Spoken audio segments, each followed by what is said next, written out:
Bon les gars, je vais essayer de faire au mieux parce que là, je vous avoue que les conditions sont pas très idéales pour tourner. Je vous ai demandé sur Instagram du coup de me poser des questions, que ce soit par rapport à la moto, par rapport à moi ou des questions diverses en vrai. Vous avez été nombreux à répondre, donc du coup merci beaucoup, ça fait plaisir. J'en ai pris une quinzaine, comme ça je vais répondre aux questions entre guillemets principales. On va faire ça sous forme de FAQ, ça va être un peu plus sympa. Voilà. En plus on est avec la moto. Bon, là, on a une petite inondation. Je vous avoue que c'est pas l'idéal. J'espère que ça va pas être pire que ce que c'est déjà. Mais je crois que c'est en train de se vider un peu. J'ai un truc dans ma chaussure. Attendez. C'est pas ce que c'est. Ah, c'est une vis. Ça, c'est typiquement le premier truc que j'ai trouvé quand je suis arrivé ici et j'ai mis la moto pour la première fois. Putain, la petite vis. Alors ça, c'est le meilleur truc pour crever les pneus. Et d'ailleurs, il y en a un qui est crevé, deux qui est crevé. Enfin bref, sur les vélos, tous les pneus sont crevés. Bon, bref, maintenant que j'ai foutu cette vis dehors, on va pouvoir commencer avec la première question qui est: est-ce que tu comptes changer la couleur de ta moto? Eh bien en vrai, pas du tout. Je compte la laisser de cette couleur, bleu Suzuki d'origine. Tout simplement parce que déjà il faut tout démonter si on veut changer la couleur, donc en vrai c'est compliqué. C'est pas comme une 50 où tu démontes les blocs moteurs et puis bah ça tu repeins ton cadre, etc. Là j'avoue que déjà de base la couleur me plaît assez bien, même si le rouge de chez Suzuki me plaisait aussi. Là le bleu je trouve que ça va bien avec la marque. Donc en vrai non, je pense qu'elle va rester comme ça en bleu et pourquoi pas peut-être l'autre moto qui sera d'une autre couleur, peut-être en orange, je ne sais pas. Alors, il y a une question, c'est: elle peut monter à combien ta moto? Eh bien, en vrai, sur le compteur, elle est affichée à 240. Je suis pas sûr qu'elle dépasse et qu'elle bloque au compteur. Je vous avoue, j'ai jamais vraiment essayé. Moi, je sais que je suis déjà monté sur route fermée à 210, 210, 215, je crois. Donc, en vrai, pour une moto A2, encore une fois, pour une moto A2 bridée entre guillemets, c'est vraiment une moto qui marche fort, qui marche, qui marche bien, qui dure dans le temps, qui coûte pas cher en entretien. Donc honnêtement, vraiment, c'est une très très bonne moto. Après voilà, c'est pas une moto de course ou de compétition, etc. T'as largement de quoi t'amuser, t'as le couple qu'il faut, la puissance qu'il faut. Honnêtement, pour un jeune permis en moto, c'est vraiment la moto que je conseillerais. Hmm. Les gars, jugez pas mon flow. Je viens de rentrer de balade. C'est pour ça que je suis habillé un petit peu comme un mec sans dégaine. Et en plus, j'ai eu chaud. C'est-à-dire que là, la coupe, ça va pas être ouf. Mais bref. Allez, on enchaîne sur une autre question. Alors, quelle marque pour une super motte? En vrai, il y a plusieurs marques qui sont sympas, mais je vais revenir au basique. Pour moi, même si en ce moment c'est un petit peu compliqué pour la marque, vraiment pour moi en super motte, je partirais sur un KTM, un 690 de chez KTM. Après, t'as d'autres marques qui sont sympas aussi, mais j'avoue que si demain je devais acheter un super motte, je pense que je partirais sur du KTM. Ok. C'est quoi ton modèle de moto préféré et sans compter la mienne? Alors mon modèle de moto préféré, sans compter la mienne, et ben en vrai je changerai de marque. Je partirai pas sur Suzuki. Je vous laisse deviner le modèle si vous arrivez à le trouver. En vrai c'est chez KTM. En vrai il y a deux types de modèles. Je pense que j'aimerais bien chez KTM. Je vous laisse essayer de deviner la moto dans les commentaires. Marquez la moto à laquelle vous pensez peut-être. En vrai il y a Supermoto et ensuite une moto un petit peu plus ville, plus chill, plus tranquille. Je crois que j'en avais déjà parlé en story Instagram. C'est une moto que j'aimerais vraiment, que j'aimerais encore en vrai. Pour la partie supermode, j'aimerais bien avoir un 690 KTM en supermode. Ça serait incroyable. Vraiment pour moi, c'est en supermode, c'est vraiment la base chez KTM. Et ensuite, en moto entre guillemets que j'aimerais bien acheter, un Duke. Je crois qu'il est fond en 900, un petit Duke 900 ou un 690, il me semble qu'ils font aussi. Mais les 690 comme il y avait à l'époque, pas les 690 de 2020 ou 2022, etc. Vraiment les 690 avec l'ancienne plaque phare avant, etc. Genre ça c'est vraiment le top du top. Ensuite, quelle est ta moto de rêve? Eh bien, ma moto de rêve en vrai, ça serait pas chez Suzuki. Et je pense que beaucoup de gens ont la même moto de rêve que moi. Ça serait chez Kawasaki, la Ninja H2R. Mais je crois que la H2R, elle est pas, on peut pas l'homologuer. Après, il y a la H2 qui est, alors je sais pas si au niveau puissance, ouais, je pense que si, elle doit être un petit peu moins puissante. Mais ouais, vraiment une H2, ça serait genre la moto de mes rêves, genre à mes 40 ans, petite moto à 60 000 euros, bien plaisir. Mais en vrai, si je devrais garder un raisonnement en mode moto accessible financièrement, je pense que je partirais sur une Duke 690 ou ou un 900. Mais les 900, je sais pas trop ce que ça vaut chez KTM. Bon, je pense que c'est bien. Mais j'avoue que le 690 avec la ligne full Akrapovic, là, je dis pas non, les gars. Alors, est-ce que je ferai un rasso un jour? Ça dépend ce que tu appelles rasso. J'ai dans l'optique de faire des événements, pas cheap rasso. Si toi t'entends rasso, on se rassemble tous sur un parking, on fait boum boum avec la moto, non. Par contre, événement où pour le coup on met food truck, piste de stunt, enfin plein de conneries comme ça, tu vois. Ça, par contre, oui, ça m'intéresse. Alors, dans l'optique, oui, j'ai des idées d'événements qui pourront peut-être voir le jour. Peut-être pas cette année, parce que c'est vrai que niveau organisation, c'est un petit peu compliqué. Après, sur Le Mans, je ne sais pas. Sur Le Havre, oui, il y a possibilité. J'ai quelques contacts, que ce soit magasins, marques, etc., qui me diront pas non pour m'ouvrir les portes et avoir du coup un lieu. Parce que forcément, si on fait un événement, il va falloir un lieu et le lieu, pour moi, je pense qu'on peut l'avoir très facilement. Ensuite, au niveau des événements, c'est-à-dire qu'il faut un projet. On fait pas un événement pour juste rassembler du monde et voilà, ça dure toute la journée. Après, j'ai eu beaucoup de messages aussi des gens qui me disent mais pourquoi tu fais pas de balade abonnée? Alors le souci des balades abonnées, c'est qu'on peut se retrouver à 10 comme on peut se retrouver à 150. Ça dépend des gens, ça dépend du secteur géographique, etc.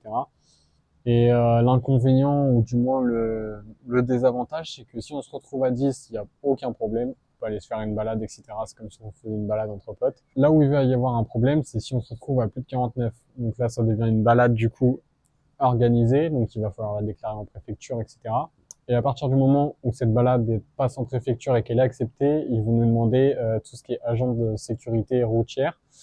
Donc, c'est-à-dire qu'en gros, l'objectif, c'est qu'on parte en balade et que le troupeau se divise pas. Donc, il va falloir bloquer les routes, etc., les ronds-points. Et ça, pareil, c'est de l'organisation, c'est-à-dire que ça se fait pas comme ça la veille pour le lendemain. Mais balade abonnée, j'y ai beaucoup pensé. Et c'est vrai que j'ai peur du fait qu'on soit trop et que ça me retombe dessus derrière. Donc en soi, dans l'idée, la balade abonnée, il n'y a aucun souci. On va la faire et je pense qu'en 2025, on va pouvoir la faire. Juste, on va prendre les précautions qu'il faut avant. On va faire ça dans les règles, histoire de pas se mettre les gens à dos, etc. Dès le début, ça serait un peu bête. Après, niveau événement, du coup, là, cette année, nous, on sera présent au 24 heures moto. Donc, ceux qui veulent nous rencontrer là-bas, ça sera l'occasion. Ensuite, là, du coup, le mois dernier, on était au Puce Moto de New York. On a pu parler avec certains d'entre vous, prendre des photos, signer des autographes, etc. C'était vraiment très cool. Je vous en remercie encore d'ailleurs, parce que c'était vraiment incroyable, en vrai. Après, niveau événement, dans le reste de l'année, bah, je crois que c'est tout. Je devais être au MotoGP, mais du coup, finalement, je vous expliquerai un peu plus tard dans une autre vidéo, parce que ça, pareil, c'est un sujet assez compliqué, mais du coup, je ne serai pas présent au MotoGP 2025. Mais ouais, non, c'est vrai que là, c'est assez calme. Même les marques sont en train de faire leur budget com. J'ai reçu des demandes, des offres, etc. Mais c'est vrai que c'est pas des collaborations qui m'intéressent et j'ai pas envie de refaire la même erreur comme avant j'avais pu faire. Pour ceux qui étaient là au début sur l'ancien compte, c'est vrai que j'ai fait un petit peu n'importe quoi, c'est-à-dire que j'ai accepté tous les partenariats qu'on me demandait et c'était vraiment du tout et n'importe quoi. Alors que moi, mon domaine de base, c'est la moto, c'est les balades moto, les conseils moto, etc. Et je me mets aussi à votre place, c'est vrai que quand on suit quelqu'un qui fait de base de la moto et que du jour au lendemain, il nous présente des trucs alimentaires, des trucs comme ça, etc., bah, ça n'a pas vraiment de rappeur, et surtout quand ça devenait assez fréquent. Donc là, c'est vrai que sur ce compte-là, vous verrez jamais de partenariat qui n'a pas de rappeur direct avec la moto. Ça, c'est une règle que je me suis fixée. C'est-à-dire que maintenant, même si on propose de l'argent ou quoi que ce soit, il n'y aura pas de partenariat heure moto.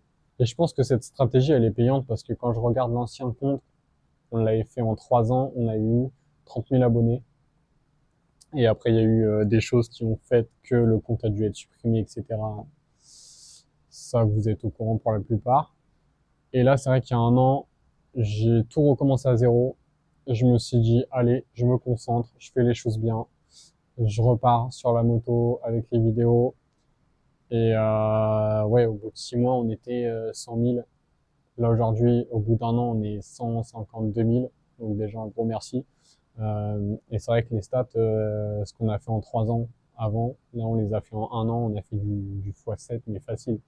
Même en termes de vues, là on tourne à 9 millions tous les 3 mois. Donc en vrai, c'est énorme pour quelqu'un qui se filme à moto. Et donc c'est vrai que quand on parle aux marques et qu'on leur présente un petit peu notre book, etc., bah, c'est parlant, ça donne envie, ça fait confiance. Et c'est vrai qu'aujourd'hui, je suis pas dans l'optique de faire, par exemple, 100 partenariats par mois. Je suis plus dans l'optique, je prends mes marques principales, je me concentre avec elles, on bosse ensemble, ça se passe bien. Voilà, par exemple avec GIT, ça fait 1 an. GIT, c'est la première marque qui m'a fait confiance il y a 1 an quand j'avais 10 000 abonnés, je crois. Ils m'ont contacté, ils ont voulu m'aider, on peut le dire. Ils m'ont bien aidé et vous voyez là, 1 an plus tard, ils sont encore là et ça fait extrêmement plaisir. Donc GIT, voilà, c'est vraiment une marque que je veux garder, quitte à me coûter quelques opportunités, comme par exemple avec Furigan. Je vous en avais parlé un petit peu. J'ai été contacté par Furigan. Voilà, il y a Furigan qui m'a contacté. On était prêt à signer, etc. Donc on a eu un rendez-vous d'une heure, 1 heure et demie, je crois, avec Furigan. Tout s'est bien passé, etc. On a parlé des projets, des trucs, etc. Et durant le rendez-vous, je commence à parler à Furigan, enfin, nos responsables marketing, du coup. Parce que moi, je suis quelqu'un d'assez honnête, donc je lui ai pas menti sur mes collaborateurs. Je lui ai dit clairement qui bossait avec moi toute l'année. Et on en est venu à parler de Geit. Donc Geit, faut savoir que c'est une marque concurrente directe de Furigan. Alors pas pour tout ce qui va être pantalon, blouson, etc., bottes, mais ils vont être concurrents directs pour tout ce qui va être équipementier, style gants, t-shirt, pull, etc. Et donc, je lui fais comprendre du coup que Git, c'est quand même l'un de mes plus gros collaborateurs. C'est le collaborateur qui a été là quand j'avais rien, celui qui est encore là aujourd'hui. Donc, je lui fais comprendre un petit peu ça. Donc voilà, on finit la réunion, etc. Bref, tout se passe bien. J'attends 1 semaine. Et donc, 1 semaine plus tard, je reçois un petit message de Furigan qui me dit, bah écoute Julien, ça va être compliqué. Tant que tu travailles avec Git, nous, on va pas pouvoir te suivre. Et bon, bah dans l'optique, en soi, moi, ça ne me dérange pas. Même si Furigan, c'est Furigan, je pars du principe que, voilà, Git, ils ont toujours été là, ils ont toujours été carrés avec moi, ils ont toujours été corrects. Donc, je vais pas aller leur dire, bah écoutez, on arrête tout du jour au lendemain et je pars chez Furigan. Mais ouais, du coup, vraiment, aujourd'hui, le principe, c'est de se consacrer à mes 3, 4 marques principales. Et après, quand il y a des petits partenariats à droite à gauche, on prend, on fait, on essaye de faire bien. Moi, voilà, je vous cache pas aujourd'hui, les partenariats, c'est quelque chose qui m'offre énormément d'opportunités, que ce soit en visibilité, en abonnés, etc. Mais bref, on va passer à l'autre question, parce que du coup, là, ça doit faire 20 minutes qu'on est sur la même question. Ah, les gars, par contre, c'est toujours la misère. Il y a toujours autant d'eau, ça me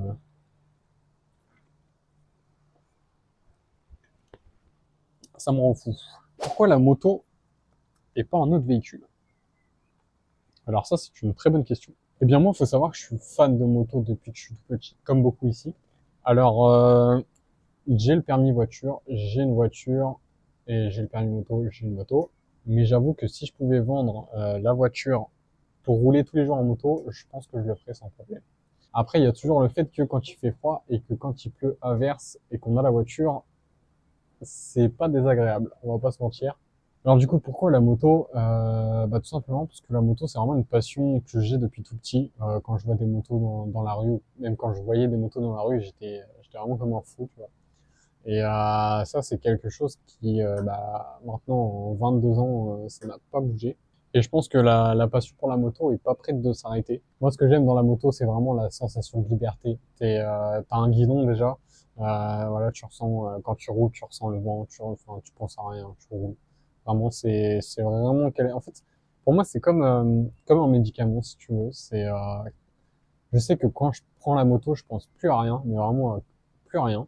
Puis, bah, on va pas se mentir, il y a aussi le rapport vitesse de la moto qui est vraiment, enfin, c'est pas comme en voiture, tu vois. Là, t'as une petite poignée, tu tournes à peine la poignée et ta moto elle s'emballe comme je sais pas quoi. Après, je dirais pas que je suis accro de vitesse, mais bah, comme tout motard et comme toute personne normalement constituée, bah, forcément des fois j'aime bien mettre un petit peu la poignée à fond. Après, voilà, ça reste des engins qui sont très dangereux. C'est des engins mortels. Il n'y a pas de coque comme en voiture, donc faut faire extrêmement attention. Rouler équipé, casque, gants, blouson, pantalon, jean de préférence, pantalon cuir coquet, si jamais vous avez le budget. Après, voilà, c'est vrai qu'en moto, faut faire attention aux autres. Souvent, c'est pas le motard qui est dangereux, c'est les autres.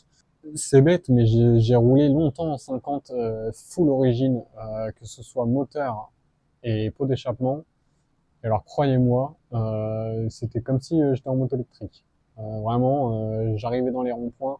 Et ça encore aujourd'hui, hein, maintenant dans les ronds-points, enfin je sais pas, les gens, soit il y en a beaucoup qui doivent être malentendants, je pense. Et vraiment, il y en a beaucoup qui nous entendent pas. Alors que pourtant là, je suis en full tube dominateur. Je pense qu'il gueule assez fort. De toute façon, je peux pas faire plus fort là. Enfin, vraiment, quand j'enlève la chicane, vraiment, c'est comme s'il n'y avait pas de ligne, quoi. Je suis en sortie de cylindre, c'est pareil. Donc, je pense que ça gueule assez fort, mais il y en a certains, je sais pas. J'arrive pas à comprendre comment les gens peuvent ne pas t'entendre comme ça arriver. Et c'est vrai que, alors, je peux pas vous recommander de mettre un échappement ou de trafiquer votre échappement, etc. Mais c'est vrai que c'est une constatation et moi je pense que l'échappement m'a sauvé plus d'une fois. Alors ça c'est un débat qui met quelques personnes en désaccord parce qu'on n'a pas tous la même optique sur ce sujet-là. Mais moi voilà, l'échappement honnêtement je pense que c'est quelque chose qui m'a sauvé la vie plus d'une fois et je suis pas prêt de remettre un échappement d'origine. Et puis après aussi il y a forcément le côté perf de ta moto. Quand tu vas changer l'échappement tu vas avoir plus de coupe. Et tu le ressens vachement et bon, voilà, c'est nettement plus agréable. Une autre question, tu utilises ta moto tous les combien de jours par semaine? Et bah les gars, en fait ça dépend. Là cette semaine je l'utilise, bah là du coup forcément j'ai que la moto actuellement donc je l'utilise tous les jours. Après moi là je vais tous les jours au circuit Bugatti. Je suis à 3 km. Donc ça veut dire que par jour je suis à 6 km au total. Donc en soi, ça va. Je lui mets pas trop de burn en ce moment.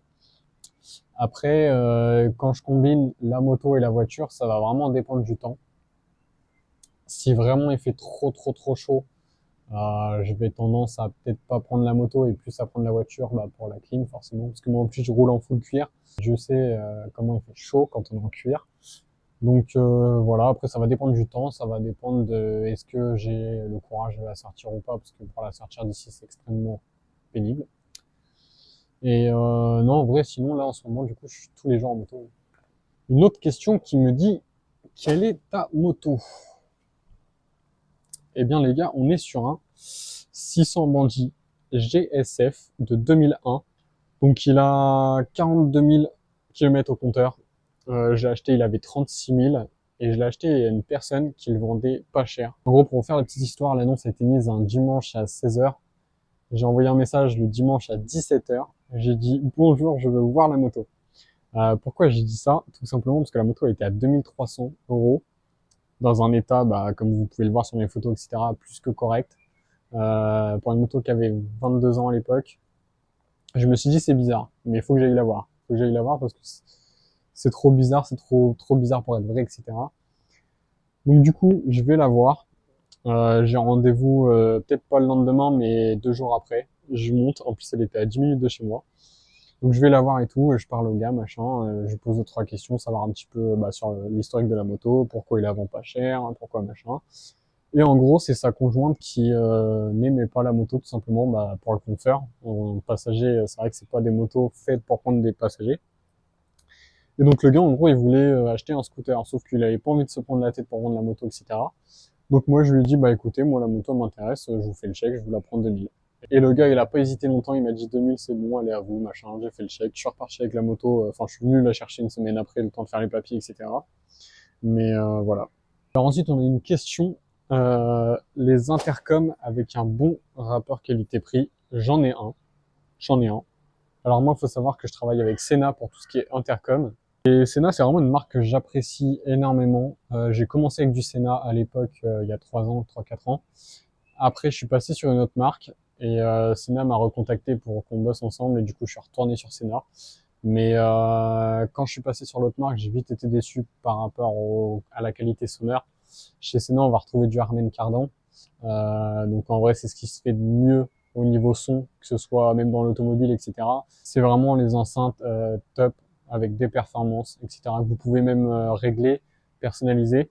Donc après, c'est vrai qu'au niveau des intercoms, il y a énormément de choix. Il y a une très large gamme d'intercoms, que ce soit chez Sena ou même d'autres marques. Vous allez retrouver pas mal d'offres. Après, ça dépend de tes besoins, ça dépend de est-ce que c'est juste pour écouter de la musique ou est-ce que c'est pour parler avec des amis, écouter de la musique. En fonction de ça, tu vas pouvoir baser ta fourchette de prix. Parce que c'est vrai que sur le marché des intercoms, tu vas en trouver à partir de 60 jusque 700 euros, tu vois, pour les intercoms les plus performants. Là, moi, celui que j'ai en ce moment, c'est le 60S de chez Sena, qui coûte 500 et quelques euros. Je vous mettrai une photo ici de la référence avec le prix, etc. L'intercom que je peux te conseiller, c'est le SF2. C'est un intercom qui va coûter aujourd'hui 150 euros, je pense, aux alentours, du moins pas loin. Et c'est vraiment un intercom où tu vas avoir juste 3 boutons. Il n'y a rien de compliqué. Tu as ton bouton plus, moins et ton bouton play et pause.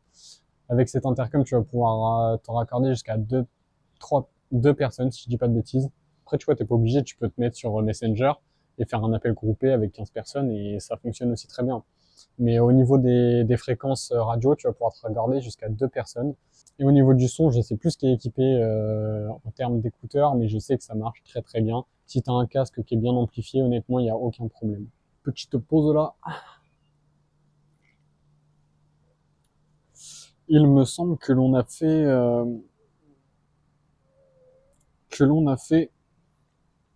le tour des questions. Ah les gars, je vous ai pas menti, hein. Regardez-moi ça. Il y a une remontée d'écoute de la machine à laver de l'autre côté. Et là, je vous avoue que les conditions sont pas idéales pour tourner, mais bon. Ça, c'est mon trépied. Non, en vrai, j'ai oublié mon trépied chez moi. Du coup, bah, je fais avec la trottinette, comme ça, moi, c'est carré.